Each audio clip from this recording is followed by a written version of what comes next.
क्या आपके पिंपल्स भी जिद पकड़ के बैठ गए कि अब आप चाहे जो मर्जी महंगे महंगे प्रोडक्ट्स लगा लो लेकिन हम नहीं जाने वाले? तो डोंट वरी, इस वीडियो में जितनी भी चीज़ें मैं आपको बताने वाली हूँ, चाहे वो टिप्स हो या ट्रिक्स हो, जितनी भी चीज़ें, उसको दिल से शिद्दत से 15 दिन ट्राई कर लो और आपकी स्किन एकदम फ्लॉलेस हो जाएगी।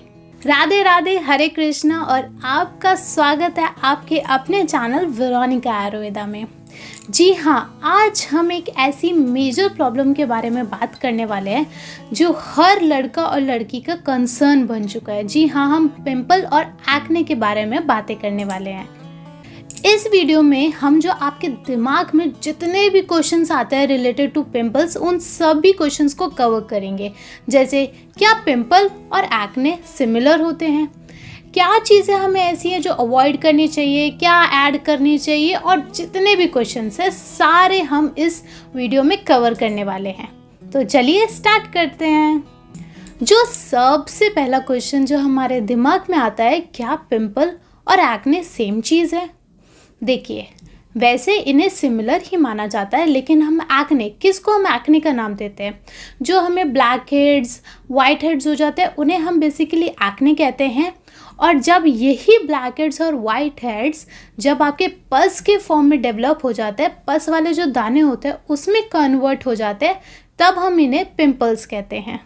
देखिए, हमें जब कोई भी चीज़ होती है, हमें कोई भी दिक्कत होती है ना, तो हम कभी भी उसकी डेप्थ में जाने की कोशिश नहीं करते।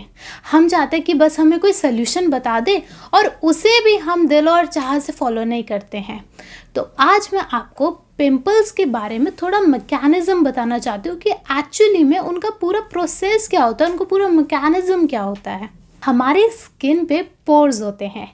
इसी पोर्स के अंदर हमारी दो चीज़ें पाई जाती है। पहला होता है हमारा हेयर फॉलिकल और दूसरा होता है हमारा ऑयल ग्लैंड। जब यही हेयर फॉलिकल्स हमारे लॉक्ड हो जाते हैं, एक्सेसिव अमाउंट में ऑयल प्रोड्यूस होना स्टार्ट हो जाता है, तब हमारे इस पूरे पोर के अंदर बैक्टीरियल ग्रोथ होनी स्टार्ट हो जाती है। और जब यही बैक्टीरियल ग्रोथ बढ़ते बढ़ते हमें इन्फ्लेमेशन कॉज कर देती है। इन्फ्लेमेशन कैसे? जब आपको पिंपल होता है, आपकी चारों तरफ की स्किन रेड हो जाती है, आपको दर्द करने लग जाता है, उसी को हम इन्फ्लेमेशन कहते हैं। और बढ़ते बढ़ते ये पिंपल की फॉर्म में आ जाता है। ये है हमारा एक छोटा सा मैकेनिज्म पिंपल का। अब हमने पिंपल के पूरा मैकेनिज्म तो समझ लिया, पर अब ये भी जानना ज़रूरी है कि ये पिंपल होते क्यों हैं हमें, इनकी कॉजेज़ क्या है। इनके कॉजेज़ तो वैसे बहुत सारे हैं, बट उनमें से पहला कॉज है वो है हमारी अबनॉर्मल फॉर्मेशन ऑफ कैराटिन। आप सभी को जैसा कि पता है, कैराटिन हमारी स्किन, हेयर और नेल्स की ग्रोथ में एक बहुत मेजर रोल प्ले करता है। और जब इसकी जो प्रोडक्शन है या फिर फॉर्मेशन है अच्छे ढंग से नहीं हो पाती है, तब ये हमारे स्किन में पिंपल्स कॉज करता है।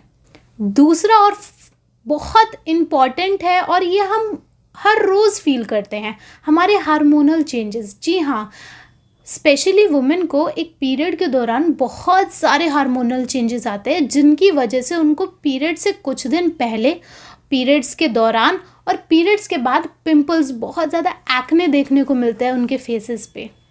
तीसरी चीज़ है, अगर आप ऑयल बेस्ड या ग्रीस्ड बेस्ड प्रोडक्ट यूज़ करते हो अपने मेकअप के दौरान। चौथी चीज़ है हैवी स्वेटिंग। जी हाँ, अगर आप कोई भी वर्कआउट करते हो, जिम जाते हो, उसके बाद आपको जब स्वेटिंग होती है और तब भी आप अपना फेस को अच्छे से वॉश नहीं करते हो, क्लीन नहीं करते हो, तो वो भी एक कारण होता है हमारे पिंपल कॉज होने का। अगला रीज़न है, अगर आप एक्सेसिवली अपनी स्किन को बार बार छूते रहते हो या फिर बहुत ज़्यादा एक्सफोलिएट करते हो, बहुत ज़्यादा स्क्रबिंग करते हो, देखो इनकी वजह से भी आपकी स्किन के अंदर पिंपल्स कॉज हो सकते हैं। और बहुत सारे रीज़न, जैसे अगर आप जंक फूड खाते हो या फिर अच्छी डाइट नहीं ले रहे हो या फिर अपना स्किन केयर रूटीन अच्छे से फॉलो नहीं कर रहे हो, स्लीप नहीं ले रहे हो, तो ये सब कारण भी हो सकते हैं आपके पिंपल आने के। चलिए अब बात करते हैं ऐसी क्या क्या चीज़ें जो हमें अवॉइड करनी चाहिए। सबसे पहली चीज़ है, जो हमें, जितने भी हमारे मिल्क प्रोडक्ट्स होते हैं, डेयरी प्रोडक्ट होते हैं, इन्हें कम्प्लीटली अवॉइड करना चाहिए। देखिए, ये सब चीज़ें बताने से पहले मैं आपको एक चीज़ बताना चाहती हूँ। हमारी डाइट के अंदर कुछ ऐसे एलर्जेंस होते हैं जो हमारी सीबम की प्रोडक्शन को बढ़ाते हैं। अब देखिए, सीबम की प्रोडक्शन बढ़ेगी तो ऑयल, जो हमारी ऑयल ग्लैंड होते हैं उसमें ऑयल की प्रोडक्शन बढ़ेगी, और ऑयल की प्रोडक्शन बढ़ेगी तो आपको इन्फ्लामेशन होगी। इन्फ्लामेशन की वजह से आपका ऑटो इम्यून रिस्पॉन्स काम करना बंद कर देता है, जिसकी वजह से आपको पिंपल आना शुरू हो जाते हैं। तो सबसे पहली चीज़ अपने दिमाग में रखनी है कि आपको मिल्क प्रोडक्ट नहीं लेने हैं, कोई चीज़, कोई बटर नहीं, ग्लूटेन नहीं लेना है। जी हाँ, ग्लूटेन जैसे रोटी हुआ, वाइट राइस हुआ, ये भी आपको कम्प्लीटली अवॉइड करना है। तो अगर आप कम्प्लीटली अवॉइड नहीं कर सकते तो इनका इंटेक कम कर दीजिए। उसके बाद आते हैं हमारे सोया प्रोडक्ट्स, और लास्ट में आता है ऑयली या फ्राइड फूड या फिर जंक फूड, कम्प्लीटली अवॉइड करना है जितनी। जी हाँ, अब मैं बताने वाली हूँ ऐसी कौन कौन सी चीज़ें हैं, इनको तो अवॉइड करने के लिए बोल दिया, पर अब कौन कौन सी ऐसी चीज़ें हैं जिन्हें हमें ऐड कर देनी चाहिए। देखिए, सबसे पहले मैंने आपको मना करा था कोई भी डेयरी या मिल्क प्रोडक्ट नहीं ऐड करने। आपको क्या लगता है फिर और कोई मिल्क है ही नहीं? हमारे नेचर ने हमें बहुत सारे मिल्क दिए, जैसे आलमंड मिल्क, कैशियो मिल्क, पिस्ता milk, walnut milk, oat milk, इतने सारे मिल्क है और ये घर पे बन जाते हैं। बिल्कुल आपको बाहर से लाने की ज़रूरत नहीं है, बहुत सिंपल प्रोसेस होते हैं और ये घर पे बन जाते हैं। दूसरा, मैंने आपको मना करा था ग्लूटेन नहीं खाना या कम कर देना है। देखिए, जो हमारे पूर्वज थे वो हमेशा सिर्फ रोटी नहीं खाते थे, उनके पास इतने सारे ऑप्शन थे कि वो रोटी को छोड़ के ये सब खाते थे। क्या क्या? आपके पास रागी रोटी हो गया, ज्वार रोटी हो गया, जौ रोटी हो गया, बारले रोटी हो गया, इतनी सारी रोटीज़ है, ओट्स रोटी हो गया, या फिर आप बेसन का चीला भी खा सकते हो। इतनी सारी वैरायटी है, इन्हें एंजॉय करो। चीज़ है, अपनी डाइट के अंदर फ्रूट्स और वेजिटेबल का इंटेक ज़्यादा कर दो, स्पेशली विटामिन सी। आपने बहुत सारी बड़ी बड़ी एड्स में देखा होगा, लोग बोलते हैं कि विटामिन सी सिरम लगाओ, विटामिन सी बेस्ड क्रीम लगाओ। क्यों विटामिन सी अपने फेस पे लगाना अगर आप उसे इंटरनली ले रहे हो? जैसे विटामिन सी के बहुत ऑप्शन है, जैसे आंवला हुआ, ऑरेंजेस हुआ, ग्रेप्स हुआ, पाइनएप्पल हुआ, ये सब मेजर सोर्स है आपके विटामिन सी के। उसके बाद आपको अपनी डाइट में ऐड करने हैं कुछ जूसेस, जिसमें से सबसे पहला जूसेस है ABC जूस। जी हाँ, A for apple, B for beetroot and C for carrot. इन तीनों को मिलाओ और एक बढ़िया सा जूस बनाओ। जब आप सुबह उठते हो, आप फ्रेशन अप होके आओ। स्टार्टिंग में जैसे अगर आप ब्रेकफास्ट लेते हो तो आपको ब्रेकफास्ट से आधा घंटा पहले इस जूस को कंज्यूम करना है। इसके बहुत अच्छे बेनिफिट्स हैं। दूसरे जूस की बात करने वाले हैं जो कि है हमारा ग्रीन जूस। ग्रीन जूस के अंदर आपको क्या क्या ऐड करना है? करेला, नीम आपको, आप कहीं पे भी पार्क में जाओगे, आपके आसपास कोई भी पार्क है, वहाँ से कम 7 से 10 पत्तियाँ ले आओ और इसी जूस के साथ मिक्स करके पियो। क्या क्या? करेला, नीम, एलोवेरा और आंवला, इन चारों को ऐड करके जो जूस बनेगा, ओ माय गॉड, आपकी बॉडी के जितने भी टॉक्सिन है उसको कम्प्लीटली रिमूव कर देगा। आपकी बॉडी प्योरीफाई हो जाएगी। साथ साथ नीम आपके खून को साफ़ करने में हेल्प करता है।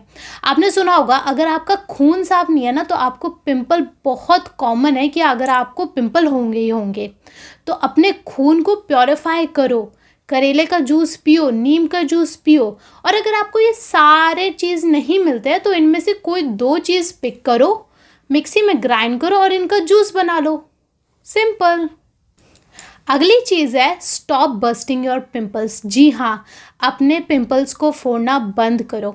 मैं बताती हूँ क्यों। देखो, आपके पिंपल के अंदर जो पस होता है, जब तक वो अंदर रहता है ना, उसे अपने आप बाहर आने दो, अपने आप बस्ट होने दो। आपको नहीं करना। जब आप उसको फोर्सफुली बस्ट करने की कोशिश करते हो, क्या होता है, जितने भी बैक्टीरिया अंदर होते हैं वो इंटरनली आपके सेल के थ्रू ट्रांसफ़र होते रहते हैं। कैसे? आपने कभी कभी नोटिस करा होगा, आपका एक पिंपल जाता नहीं है कि दूसरा आ जाता है।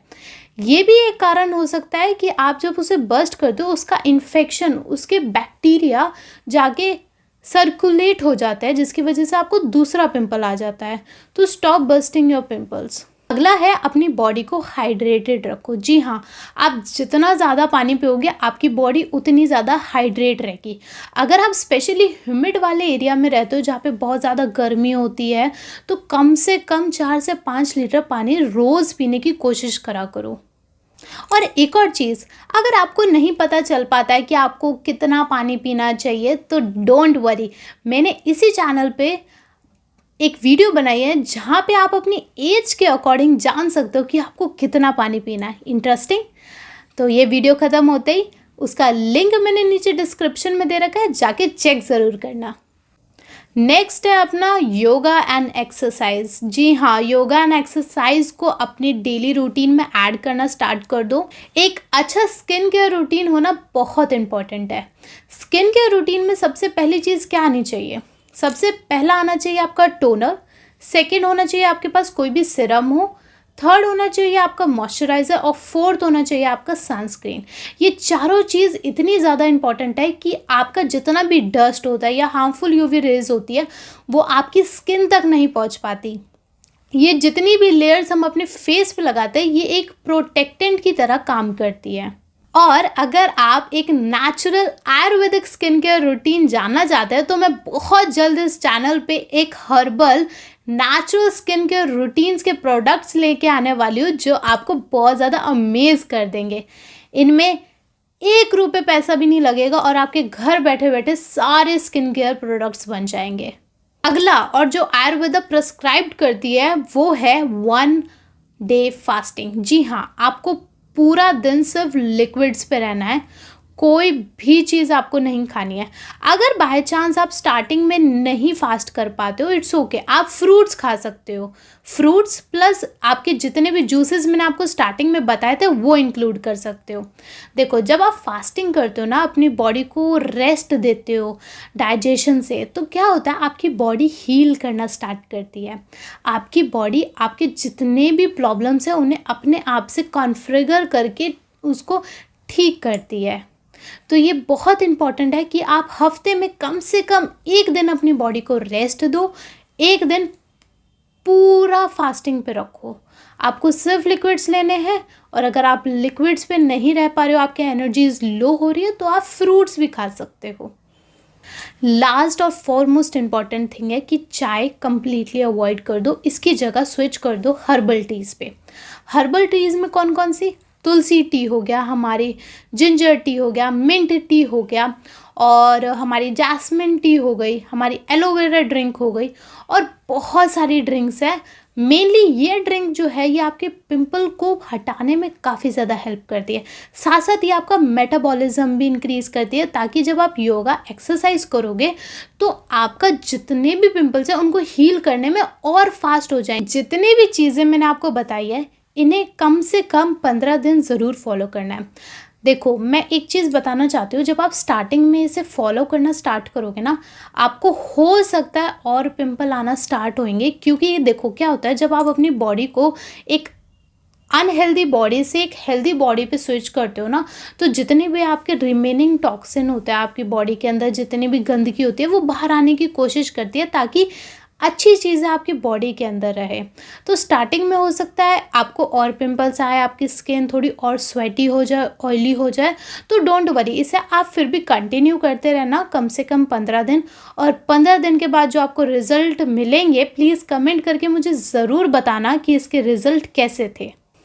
और प्लीज़ अगर आपको मेरी ये पूरी वीडियो, ये इन्फॉर्मेशन पसंद आई हो तो इस वीडियो को लाइक कर देना, अपने सारे दोस्तों के साथ इसे शेयर कर देना, और प्लीज़ अगर आपने मेरा चैनल सब्सक्राइब नहीं करा है तो उस बेल आइकन को दबा के मेरा चैनल सब्सक्राइब कर दो, ताकि आप मेरी कोई भी वीडियो मिस ना कर सको। तब तक के लिए अपना ध्यान रखिए। राधे राधे, हरे कृष्णा।